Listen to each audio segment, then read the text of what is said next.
You're listening to Rodney Rogers Outdoors Radio, where we turn it upside down and look at the outside from the inside out. It's safe, it's legal, and we're having a blast. So put your shoes on, my friend, because we're going outdoors.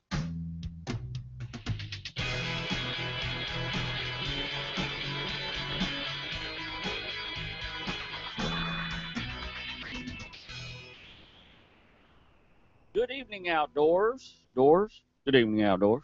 This is Rodney Rogers. You're listening to Rodney Rogers Outdoors. You're actually watching it, too. I definitely am watching it. You're seeing it I'm live watching or live. There's a delay there, so you're very like live. super live. This is my partner, Coach He's in Crime, Michael the Man Coy, Yes, and we have a guest. we have a guest. Introduce our guest, Rodney. Steve the Man Schulteis. Good evening. My absolute mentor on the fishing circuit. We've talked to Steve on the radio. We actually talked to him. Last time we talked to him, he was kind of off camera. Mm-hmm. Now we got him on camera. Yes, I wished he was on camera that night. I just told Steve, I said, you guys were chatting before we went on here, and we need to have an episode of guns and turn you guys You know loose. what? Yeah, That exactly. was amazing. Yeah, that was some good chatting. I don't know if we could ever reproduce it. Yeah. You don't need to try. Just start again. Of course you can. Sure we Sure. can. Sure we can. We got Is some it- exciting stuff to talk Yeah, about. Steve, is it Schulteis or Schulteis? Yeah, I think it's a Schulteis. That's Schulteis. Okay. Now, where is that from? That German? My father. My father. That'd be from my father. There you go. Yeah, it's German. Okay, okay. If you split it between the T and the H as opposed to the L and the T, it comes out. If you go Schulteis as opposed to Schulteis, I got it works I've out had better. some Schulteis pretty close. You fry them. Hopefully You they weren't deep mine. fry them boogers. You know? Or bake them. Lemon pepper Schulteis. That's pretty awesome. I don't even know what you get a Schulteis from. A shoal. Very nice. Apparently. Yeah, Steve has been. Now, Steve, you're a first mate for sure. You could. Very I humble. would- You Yeah. spent a lot of time being a first mate. I have spent a lot of time helping people do the right thing, I like that. He's going to It's come more in than I can handy say. tonight. whether they want to or not. They're going to do the right thing. What I like about Steve is very ethical. Very ethical when it comes to fishing, and that's going to tie into what we're going to be talking That's about. why we tonight. needed him here. We need a little ethics on the show. A whole lot of ethics, actually. Whole lot of ethics. So how you been? Man, I've been good. Welcome to this September 16th, episode 41. 41. We've done 41 episodes. That's 41 weeks. That's almost a year. That's We're like, closing on a year. I think 10 we started weeks. in November. yeah. 11. Yeah. Yeah, because we've missed a few weeks Missed a here few, and there. yeah. So, yeah, we'll technically have... We I beg your pardon. Shagaramalisha. don't want to break it through the door. I said, technically, we will have been on for a year, but not many shows, not the 52 shows to say we've done it for a year. That's Because cool. Christmas, remember our Christmas special? Yeah, we did You got to 12. be here for our We Christmas did special. 12 on Christmas. No, You know what, for our that's still fine. I don't know where we'll end up, but we'll end up probably around the 45 range, Yeah. 46. Yeah, at So least. you're like That's in not your bad. 11th month then. Yeah. Yeah, it's pretty Yeah. good. Yeah, Yeah, we I'm started- proud of it. It's something. It's the one thing I've done the longest. Never held a relationship this long, Mike Coy. You and I have held a relationship together for that long. We've done well. I've gotten the opportunity to see you almost every week, and That's awesome. been the highlight. Will don't you know. celebrate your anniversary or anything? Yes. Yeah, we're going to have some champagne. We'll dim the lights a little bit that night. Yeah, wah, You're wah, certainly wah. invited, Will you, Steve. will you be eating the top of the cake? Where's our theme music for this one? Rodney on the shotgun on the top of the cake. So let's see. My weekend. What did I do this? I'll tell you what I did this weekend. I found a dove field. You ever dove hunted, Steve? I have. Not Yeah. very well. Yeah. Or not Well, very successfully. I don't think but anybody's very well. Certainly, I've done it. Many You don't years. hear about that a lot. Now, you know what? Over the year, used to. Here's the deal. Used to, if you had a shotgun in an empty field, it didn't matter whose empty field it was. You just pulled up and hunted. You know what I mean? Sure. And most of the time, a game warden would pull up to you. We'll call him the man. The man. The man would pull up to you and go, hey, what you doing? We're dove hunting. Well, how many have you killed? And you'd show him what you've killed. And okay, great. He went on his way. He did not once ask you, do you have permission to hunt on this on property? Farmer Jones's field. Yeah, exactly. He didn't say, hey, now you got You written just permission. Oh, gotcha. You got to have a tattoo on your back of your neck that says I'm supposed to be. There's so much. I mean, we've gotten so. I don't even want to. Controlling. Yeah, I mean, Now it's the hunting right. You're trespassing with a firearm. You can be a hunter, and get charged with 100 different felonies. Well, speaking of controlling, then I mean it's all about population control for the most part, right? I mean, well, yeah. So yeah, but is there a season for doves? absolutely. There is really. Yeah, like I said last week, now this fall, winter, we're coming into all the seasons. We don't have a season. The only thing that gets hunted out of a winter season are pigs because they produce year round. Mm-hmm. Everything else has a pattern. They have a winter, fall, spring. Sure. During the spring is when they all have their they do their thing. If you don't know what the birds and bees are, you can YouTube it or look some other site. They'll teach you the birds and bees, but they all have patterns. Ducks and deer. And, there's a time of the year for them, and dove are the same way. So are doves lumped in with duck season coming Absolutely. up? Migratory Okay. bird. They're all lumped in that same little thing. So, and that's what we're going to talk about. That a little bit of that, a little bit of fishing. Now that we got Steve, we're going to. Well, I mean, I think one of the main reasons I'm excited to have Steve here is to talk about his gator hunting episode here a couple weeks ago. Yeah, and then and of course we're going to talk about gator hunting. So how was your weekend? What did you do? I don't even remember. Oh, I did the Harley USO ride. Oh, you did? Yes. Yeah, our buddy Mike and Jay, and I took my daughter on the USO ride. That was a blast. It was beautiful, beautiful weather. You did. You had great weather for that. Yeah, I got to see good cause. Sheriff Bob Hansel again. It's always a joy to see Sheriff Bob Hansel. I've known him for many years from Real Radio 104.1 from doing the Kicks for Guns. Sure. So we've gotten to know each other. So I was happy to see him there. So. Steve, did you do anything exciting over the weekend? I'm with Mike. I don't remember what I did this week. Such a blur, isn't it? And it's Tuesday. Oh, it is Tuesday. I always forget what day it is. Now, do you work on the weekends, Steve, or are you able to take the weekends off? I pretty much am able to write my own schedule. I'm flexible. As long as the work gets done in a timely manner, my company doesn't care when I do it. Sure. I can do it at midnight. Doesn't matter.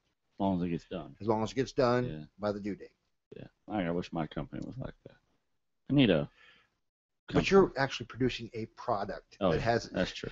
I gotta get done with the store at some point. I am processing information. Oh, okay. Yeah, that's one thing I cannot do is process information. I am not an information guy. So, are there any sporting top stories going on here? What are we talking about? You know what? There's a. You know what? Any YouTube videos you've watched, Rodney?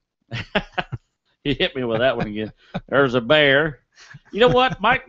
Kind of remember last week we talked about top stories, weather, and all this stuff. Well, this kind of goes into it. I'm just going to go to right here. This kind of goes into it. An Alaskan fisherman catches a foreign fish. The checklist forgot to tell you to mute your phone, didn't it? My phone's not even in here. Whoa! Wait a minute. Wait a minute. This is awesome. I've won, dude. I won. I'm trying to figure out what that is. I absolutely won. Do I hit accept? I don't know, but I don't know. Give them your bank account information. They'll deposit direct. I'm sure. Should I give them? Dude, what? I'm just Nigerian Prince has done what? Everything is just gone crazy. I told you to stay off those websites over here, Rodney. I won something. I was the 1 millionth winner. So disappointing. I thought we were onto something there. How do I mute? Did I mute this thing? So, last week we talked about weather changes and all that good stuff. Well, a skipjack.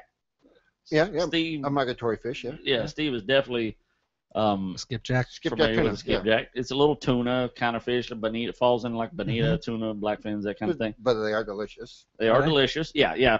Unlike bonitas. Well, they're not normally an Alaskan fish. They're kind of a southern warmer water fish. Well, they're starting to catch them in Alaska now. So, remember last week? Yeah. They caught the first. I don't know if you heard last week's show. They caught the first wahoo in California. Unheard of. It's a long way from Hawaii. Yeah, exactly. And that's what I was telling Mike. Down by the equator, we have all these fish that we have, and everything. As the water's warming up, these equator fish are starting to move. Yeah, sure. Farther north. Now it's not odd. It is odd, but it's not something I don't think is to be alarmed about. I mean, that's kind of what I was going to talk about. Maybe not alarmed, but don't you think it's like telling? Yes. It's the beginning of the end. Things are changing, Yes, right? Yes. I mean, It's absolutely the it sounds simple. Yeah. We're finding fish in places they normally aren't. Right. For years. Exactly. I mean, glaciers melting and all this, global warming.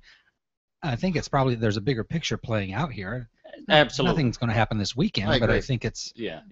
Absolutely. Absolutely. I think it's all tied together. Who's more sensitive to all these things than the fish, probably. And right? I think the majority of the population, and I don't know, Steve, you might can chime in on this one.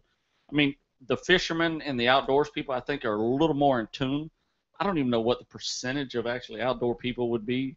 Let's say if you had 100, probably 15-20% would be fishermen that would be in tune to what the environment's going on, and they would probably know it first. Sure. Versus a deer hunter or an elk hunter or something like that.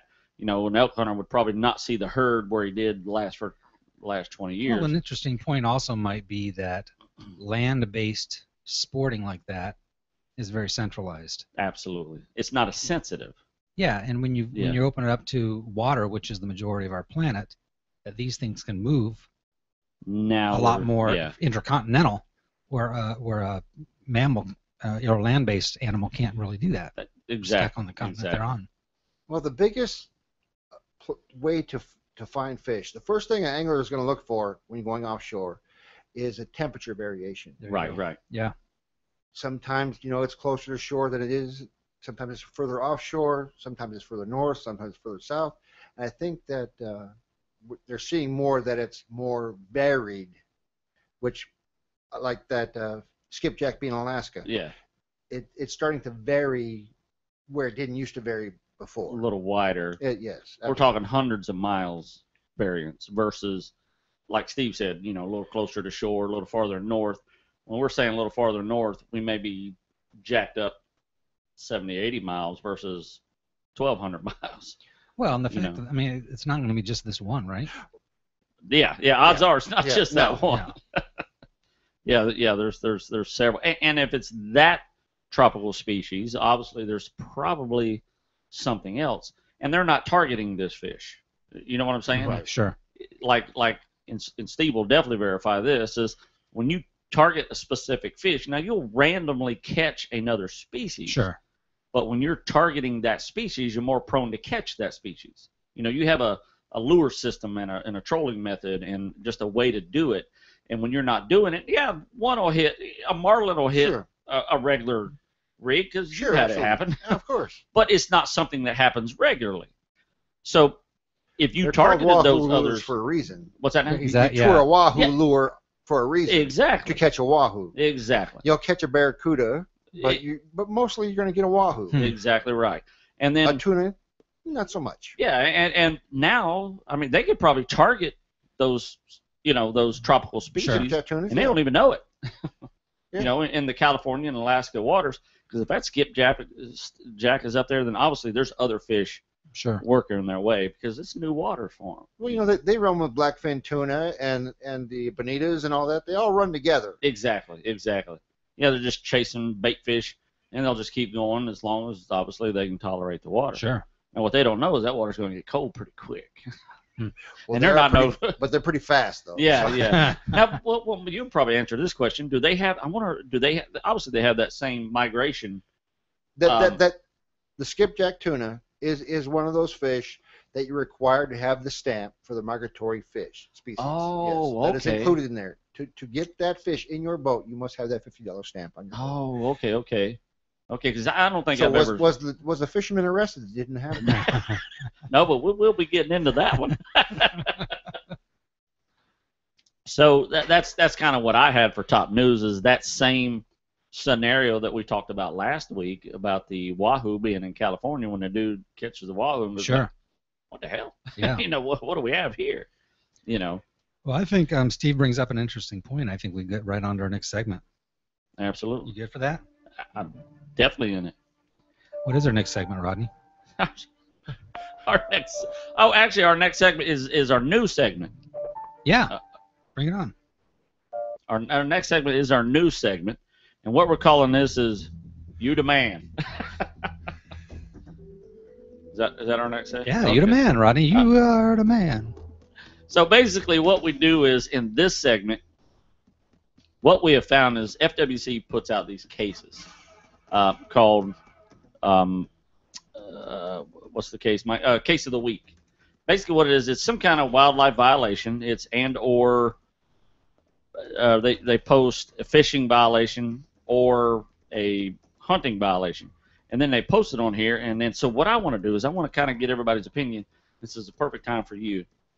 So basically what we got is we have a fisherman. He's fishing over on the West Coast, and he catches a redfish. I saw this. Yes. Did you see this? Yes, okay. I did. So it's not every day an officer gets to take a picture of someone and their illegal fish. So what they've done is this officer was actually in plain clothes. He was actually across from the bridge, basically just watching people, seeing what was going on. Well, this guy catches an illegal redfish, which is too long. It's oversized. It's oversized. Now you have a limit, of 18 to 27 inches. Exactly. Anything over. What is it? 18 to 27? 18 inches. Okay. Nothing under 18 inches you can keep. And nothing over 27 inches because it's a breeder. Which we'll talk about this. I got a couple questions to ask you and get your opinion on. So this guy has a fish. It doesn't say how big he is, but you can tell by the picture right there. He's pretty big. That's a 30, 32 inch fish. At least. I mean, that's a big fish there. That's a good fish. So the plainclothes officer goes across, and the guy goes, "Hey, man, can you take a picture of me and my fish?" The officer goes, "Yeah, absolutely." Snap. And the first thing the guy says is, "Man, this one's going in the cooler. We're having redfish tonight." Black and red fish is one of my favorites. Exactly. Black and oversized redfish is bad for you, though. It leaves a bad taste in your mouth. So, pal, the game warden says, "Okay, guess who I am?" Yeah, puts a very bad taste in my mouth. He goes, "Here's who I am. I'm Officer Rockwell, and I'm giving you a citation for oversized limit." And of course, if most likely he has a picture now, so he don't have to keep the fish for evidence, and he can put it right back in the water. It's the admission that he was going to keep the fish, to go into his cooler. You could say a lot of things. Yeah. It's like the fish in the bucket. You're trying to fish. Right. Yes. Hey, what fish? So you know what? That's a couple of questions. One is obviously this a bad deal for this guy. He gets a citation. I don't know what the citation is. I know they're semi, hefty. Knowing darn well. Is there a fine associated with that? Oh, absolutely. Yeah. Yeah, absolutely. I don't know what the fine is. Now, the officer has the discretion to either give you a dollar amount and or a warning saying, "Look, it just says he gave him a citation. It doesn't say, What are you thinking, Steve? I'm thinking that that could have been very easily resolved by saying, "You do realize that fish is over slot." And if he says, "I don't care, I'm eating it," right. That's one thing. But if he says, "If you realize it's over slot," he says, I didn't know that. Let me help you out. Let me inform you. Here's who I am. Sure. Let me educate you on the truth. Okay. And let's let the fish go. Yeah. Is the game warden being overzealous at this point? I don't know. Yeah. If the fish survived, where's the foul? Yeah. I mean, that's a really good point. He that is wanted the question. to keep it, but I would what like a you to be perfect the game opportunity warden to stopping educate me. them. Yeah. That was very well said. Yeah, absolutely. Yeah. And I've seen that very thing happen when I was at the beach for Memorial Day or Labor Day. These guys were cast netting, and they had undersized sheephead, undersized redfish, and undersized flounder that they in their bucket already dead. See, there's nothing you can do there. Right, exactly. It's a blatant violation. Sure. And right. it's, what's if you done is kill done. the fish, the die's yeah. been cast. Yeah. You are guilty. And here's what they did. Instead of charging them per fish, they charged them for one of each fish, and then gave them the book and said, "Look, the sheephead's supposed to be this long." But flounders is 12 inches. If it's undersized, that is a very small I actually took a fish. picture of them. Who would want to keep? Yeah, these guys. I mean, dude, they had a 9-inch redfish. 9-inch. What a shame. Yeah. It's a shame. And they had 6-inch sheephead, and then a 9-inch flounder. It's skin and bone. Yeah, exactly. Yeah, there's nothing there.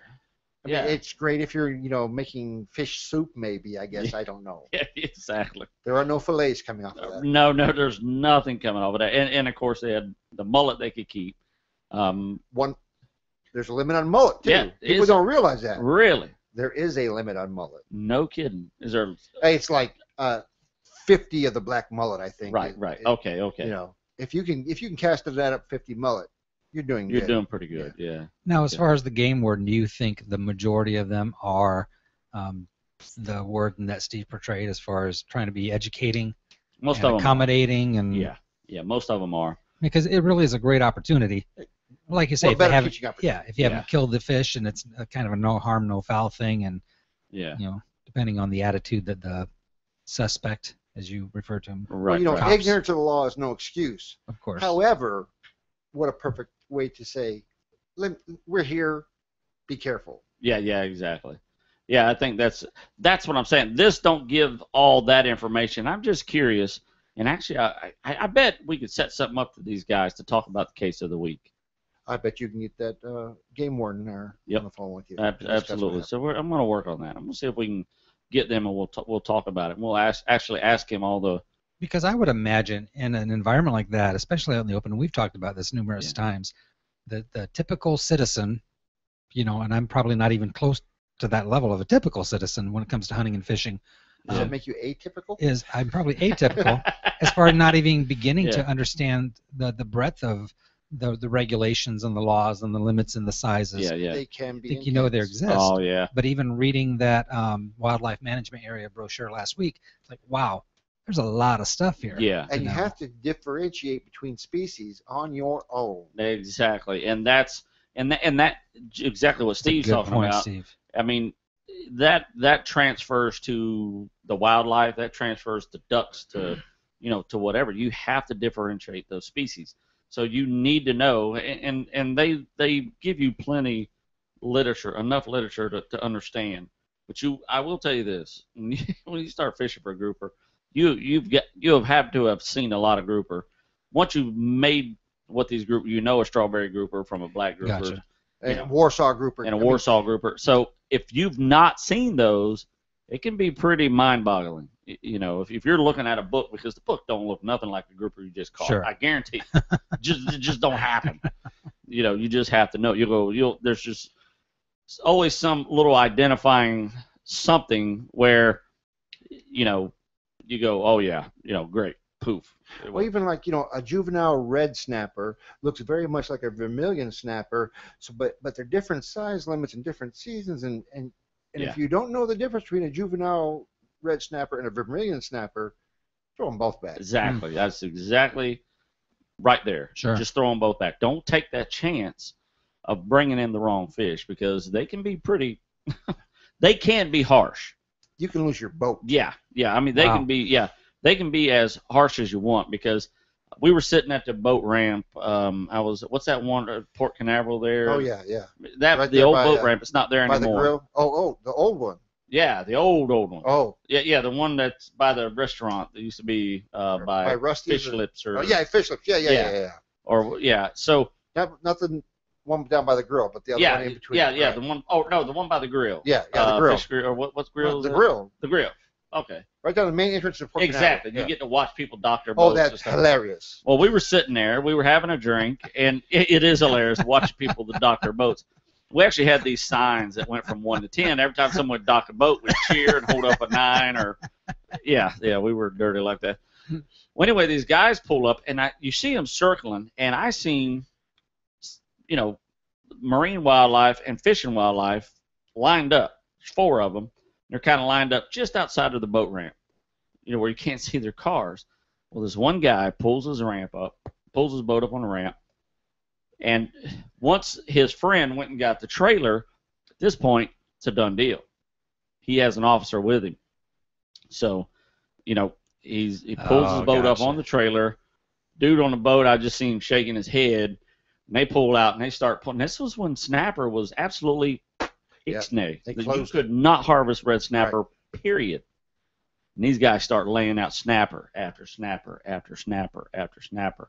And I mean, they're just laying up 20 or 30 snapper. My goodness. You're not allowed to have one. and they've got like 20, 25 snapper laying on the ground, and I just, oh. And I guarantee you they were not soft on those, because you know darn well. Sure. That's a blatant. With a boat like that, with all the fishing rigs, you know the limits. Right, yeah. You know what I mean? You don't Sure. assume it, but you know. You should know. You should know. So, and I don't know what they got. I was actually very curious, but they were very serious. Yeah. Oh, yes. Yeah, one of the guys got handcuffed. You know, I don't know which one they decided was getting handcuffed, or one of them got it, and they toted them off. So it can be very serious. And the same way with wildlife or ducks or, you know, anything like that. And you have to know your offshore limits. You know, when you're in federal waters on the Gulf side versus the Atlantic side. Absolutely. There's different limits. size limits, yes. Yeah, you know, there's different limits on each side. So There's a lot going on. Yeah, there's a lot going on. And it's like you said, if you break down that brochure piece by piece, it'll give you all the needed info. You know, the problem is you try to look at it in a whole picture. Exactly. You can't absorb all of this. Much. It's taken Steve years and years and years and years. And I'm not even know where Steve's at as far as offshore, you know, and that kind of stuff. You know, it's just, and now if one little change happens, we pick up on it right away. Sure. Oh, okay, so they changed the slot limit of snook. Oh, they changed the season, you know, or they changed this. We pick up on that because all the others stay the same. You know, it's pretty normal. So if you have a fish and you think it's under slot, or you even have a question, it's like Steve said, slide that booger back in the water to swim off for another. What's it going to hurt? Yeah, exactly. What's it going to hurt?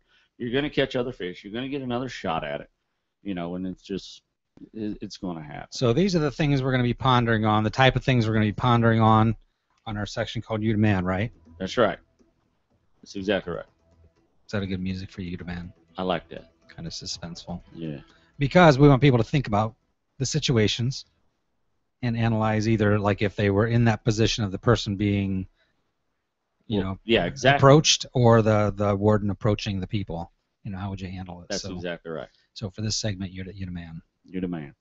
And I said, well, because we talked about what did they say when you see a game warden approaching or the boat's pulling up. Yeah. Here comes the man. There's the man. There's the man. Does everybody have their licenses available? Yes. 1-800. Is that what it is? Is that the comment they make? Yeah. The first thing I want to know is, does everybody have their licenses with them? Because if there's fish in a boat, and if you got fish on your hands, they want to see your license. They want to see your license, and they can be real nice and say, "Does anybody have their license?" I mean, they can actually bring it. It's happened to us. Resembling a license. Yeah. It's happened to us. What kind of license would you like to see? So I want to get over and talk about some gator. That's exactly what I'm talking about. Okay, so now chicken. Let's. So as y'all know, we got our gator license. Steve got his first tags for the year. Well, the only tags. First tags ever, actually. First tags ever.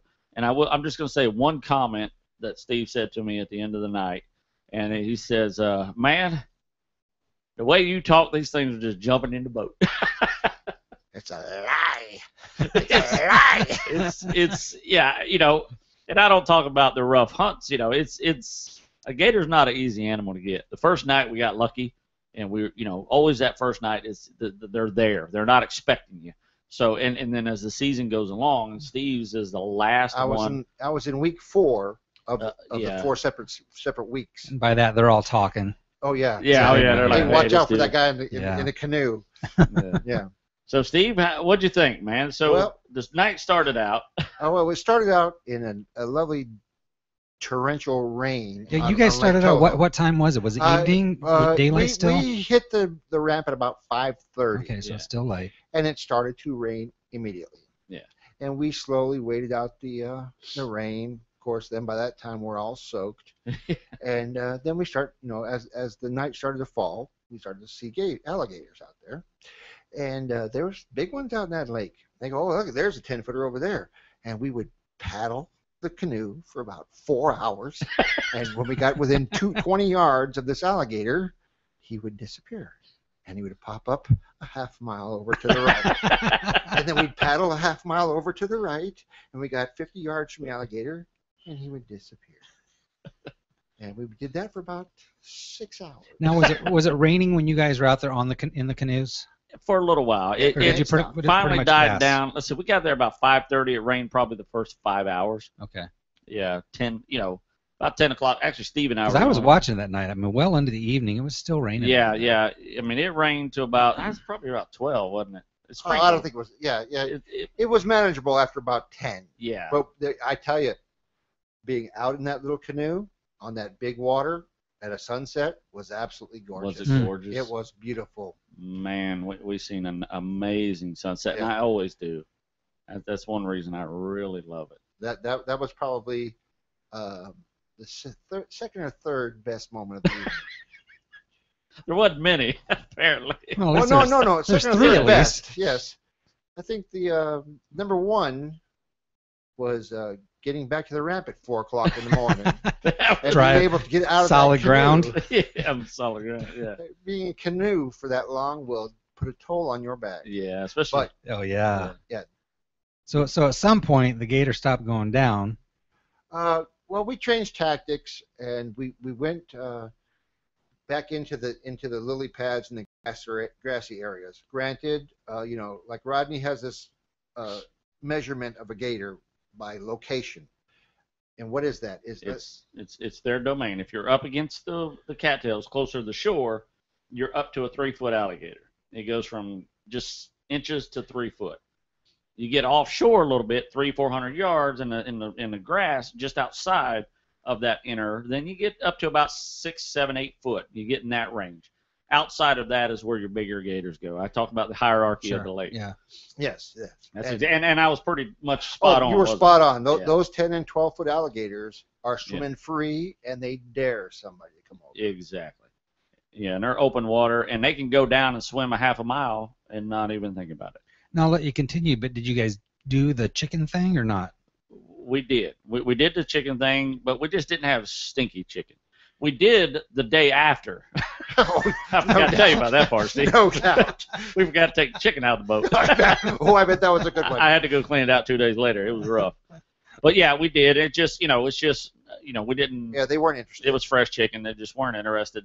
It was raining. There was a lot of variables against us, so we tried everything, and then finally, like Steve said, we changed tactics. Okay, Steve. We went a little into the not the shallowest part of the lake, but right to the edge of the deeper water, and we paddled around, and we eventually, Rodney was able to get in stealth mode and approach a nice 6.5 foot alligator, and he stuck him good. Yeah, we stuck him pretty good. We actually threw at a couple alligators. From the canoe that we had to switch to, we were in the smaller, very tipsy canoe. So doesn't canoe actually mean tipsy in some language? Yeah, in Indian it means get them, wet them, quick them. 9 o'clock. 3 o'clock. 9 o'clock. Yeah. As a matter of fact, I was telling Steve, the canoe was so tipsy. I said, dude, your field of view is 3 o'clock, 9 o'clock. Outside of that. Well, I am not a small man. No.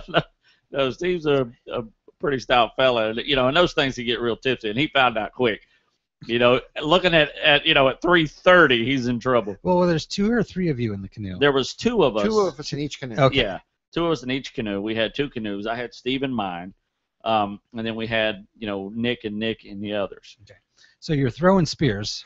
Rodney is throwing the spear into the alligator. Standing up or sitting down? Well, no, in this case, up. This case I had to sit down. I kind of had to crouch stand a little bit. Yeah, because this 12-footer is just very, very tipsy. Standing up, there was a couple times where we coulda.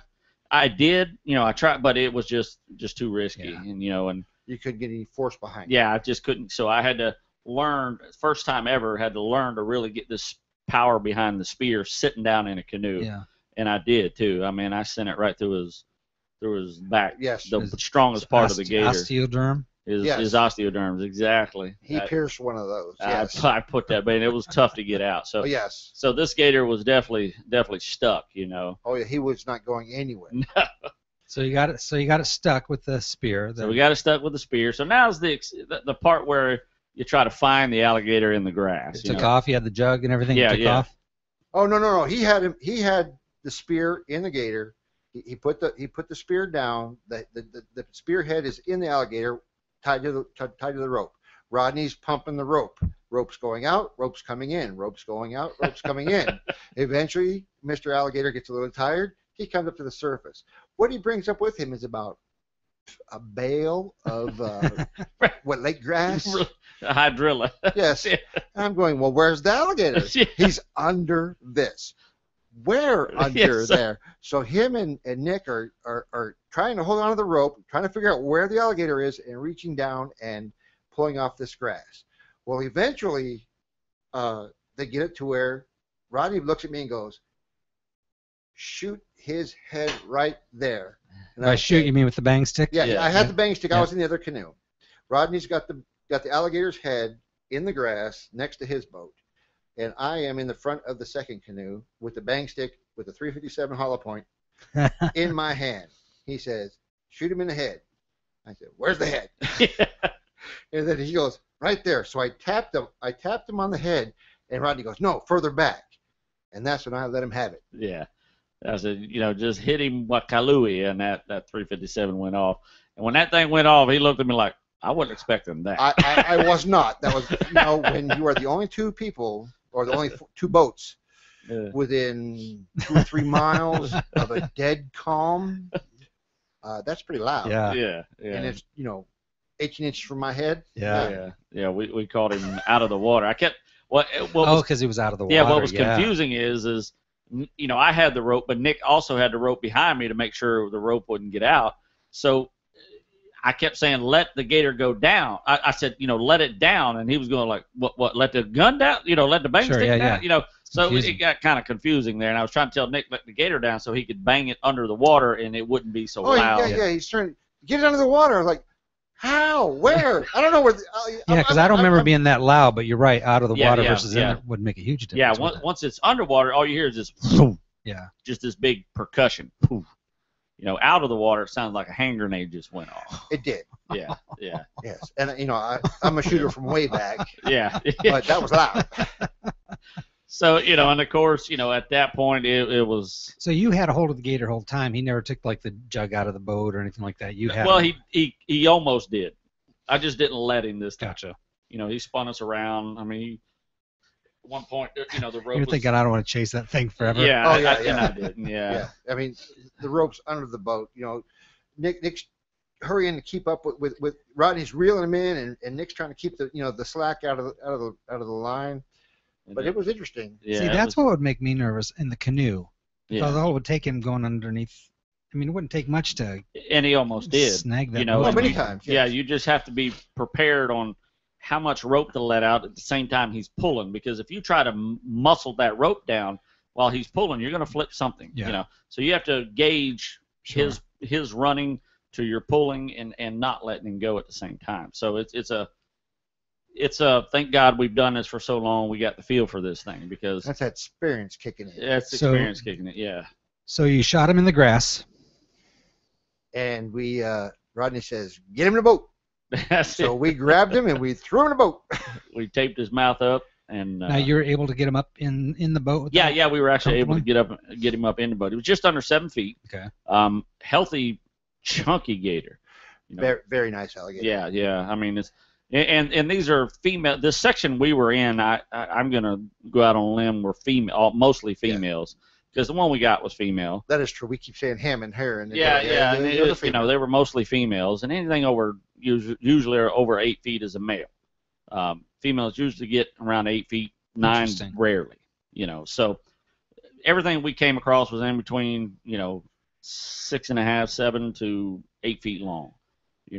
Well, So- coming in at about 2:30 in the morning, you're like, when you start out at 5:30, going, I want that 12-footer out in the middle of the lake. Yeah. And about 2:30, 3 o'clock in the morning, you're going, yeah, I got 2 tags. That's 5 foot will do for now.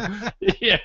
Yeah. You don't get as picky. Daylight's coming. Let's go. Yeah, and we even got out on the island a bit, stretched our legs. Oh, did that you? was a godsend. Yes, it Yeah, was. So. Oh, that's cool. But those, how to, those canoes can get So you. you got him in the boat, and then he got a free ride back. Yes, took him back to So he shore. got a free ride back to the boat ramp, and then. Well, I had a question of Rodney after, we tape off the gator and we cut and we put our tag in the tail like we're supposed to. Rodney And you says, did that in the boat. Absolutely. Okay. Yeah. Right And, away. immediately after the gator's killed, we tag them as soon as we can. And I had a great kill shot too, by the way. It's perfect, just like on TV. And Rodney says, "Well, get him behind you." So I just took him and I slung him behind me, and I thought, how are we going to get another one in here? And Rodney goes, "That's a good problem to have." Those are always good problems to have.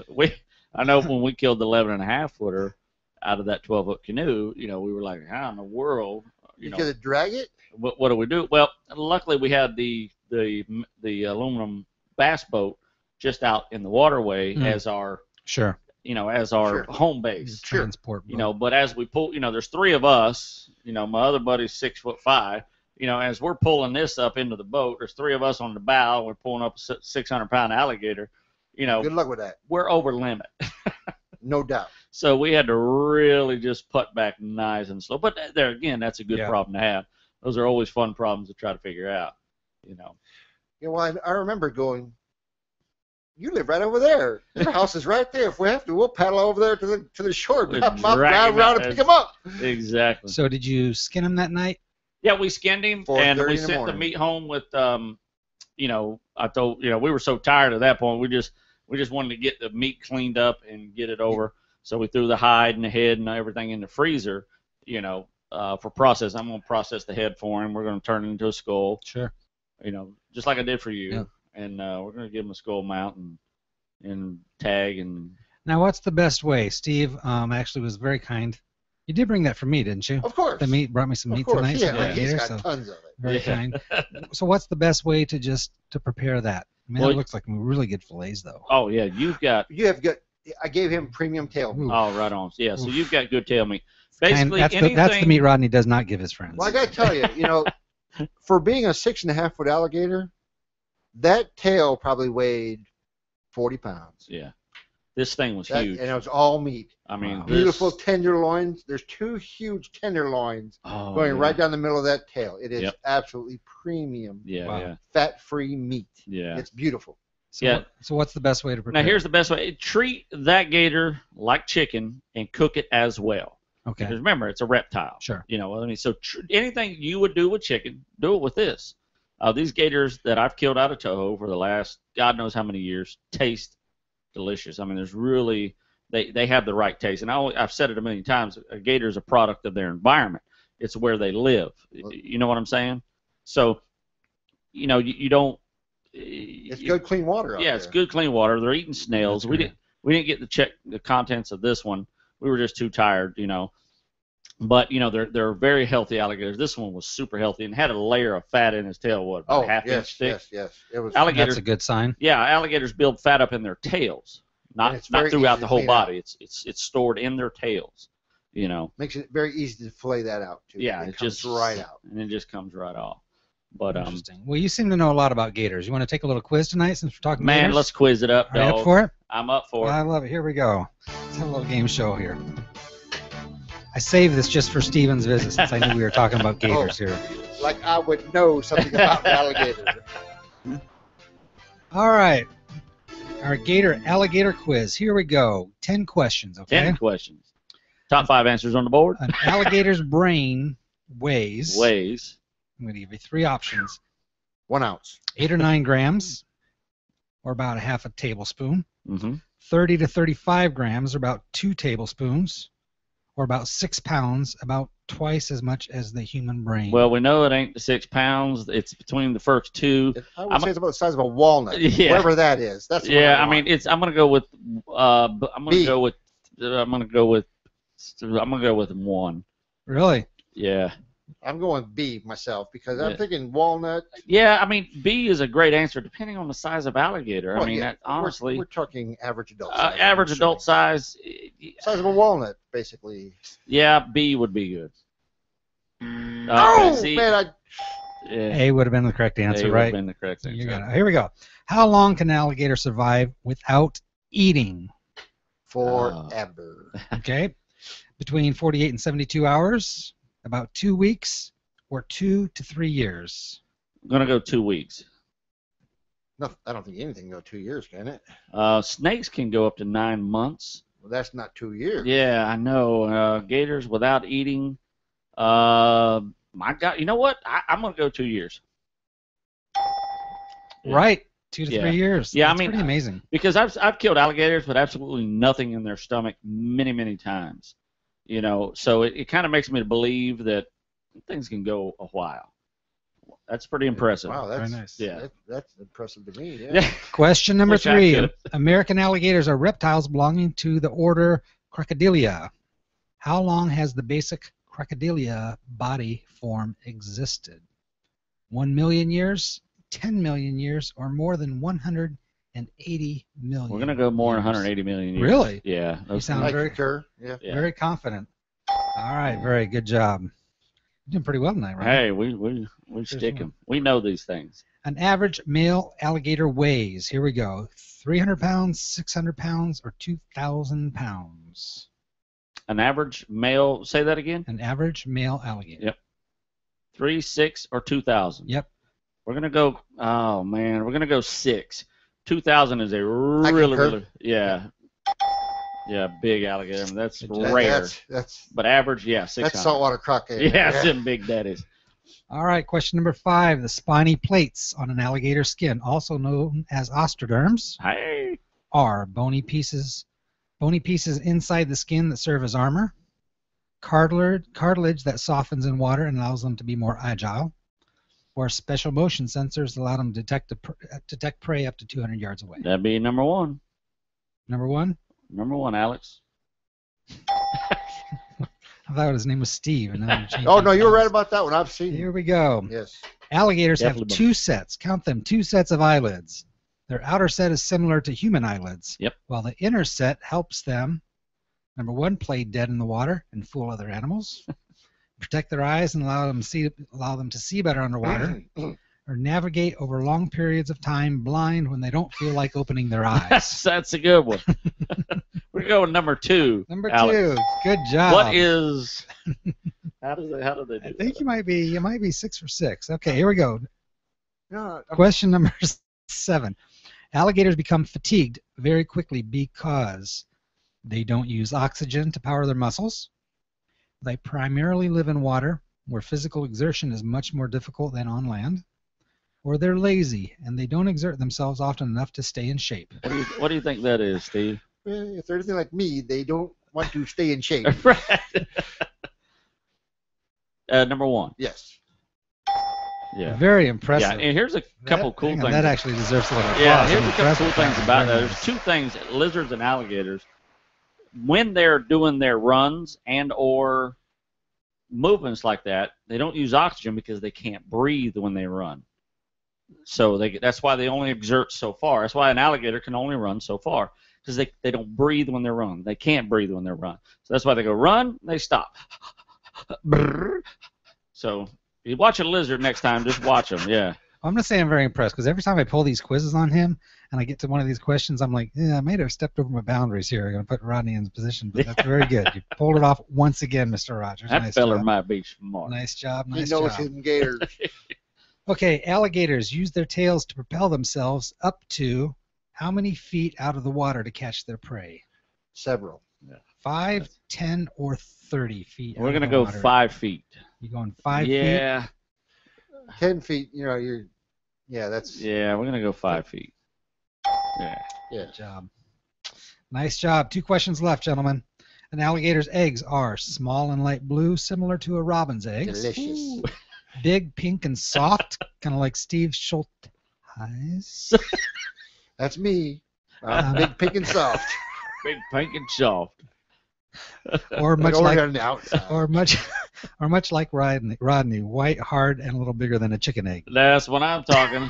I'm going to go with the. Do I need to start over? I'm going to go with the Rodney egg. Well, I know they're white, but I thought they were a little pliable. Maybe there's something. Yeah, turtle eggs. they're Turtle eggs are more pliable. You know right? what? Honestly, I've never I don't dug think them they're up pink. to see. Yeah, They're pretty much white. And they're bigger than chicken egg. they're white once they get out to the sunlight. They're not hard.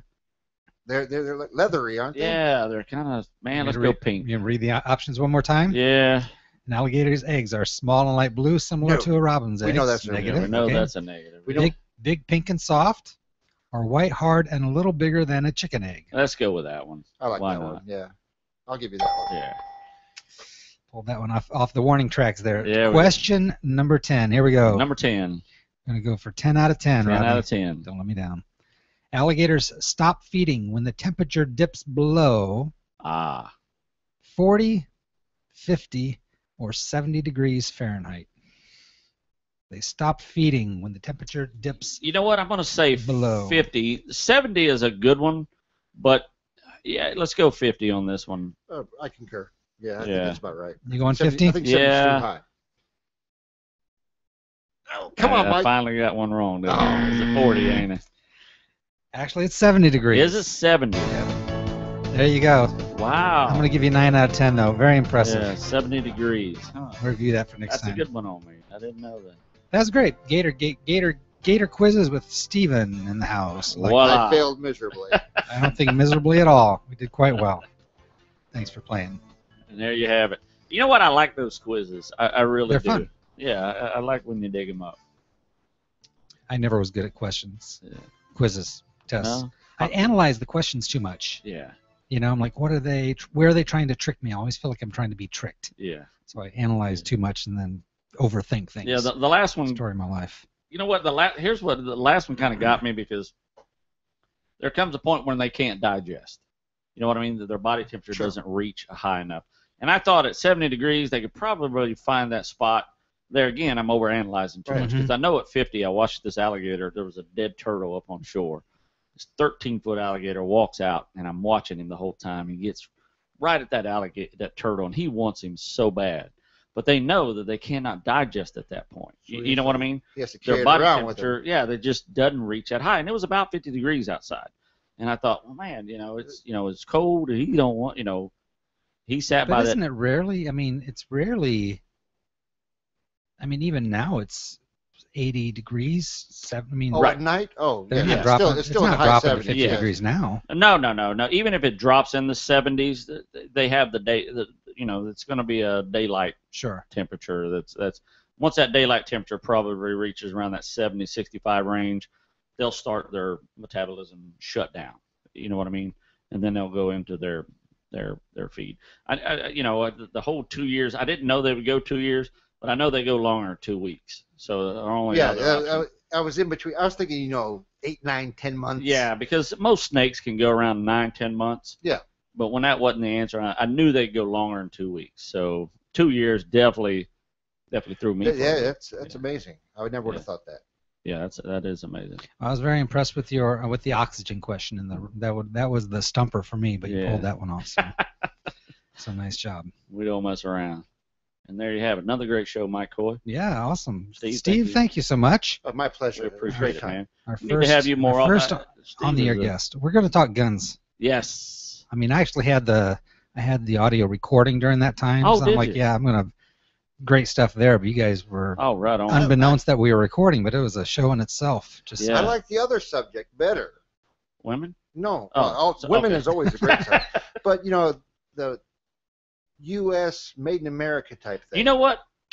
Did you record Yeah, that? yep, I That's a did. great question. We're going to get in. We got a lot of good stuff. Stay tuned if you're listening. Definitely going to be a great show next show. RodneyRogersOutdoors.com. Yep. Find us on Facebook. Rodney Yeah. Rogers Outdoors /Facebook. keep listening, keep watching. We're going to be planning some trips up here coming up soon. We're starting to cool down. And, as my mama always said, What? you got anything to say? Yeah, except for next week, make sure to come back because you're actually going to talk about your brush with greatness with Marsha Brady. That's right. It's always going to be good. There you have it. Marsha? Yeah. As my mom always said, and I've said a million times, you kids get outside and stay.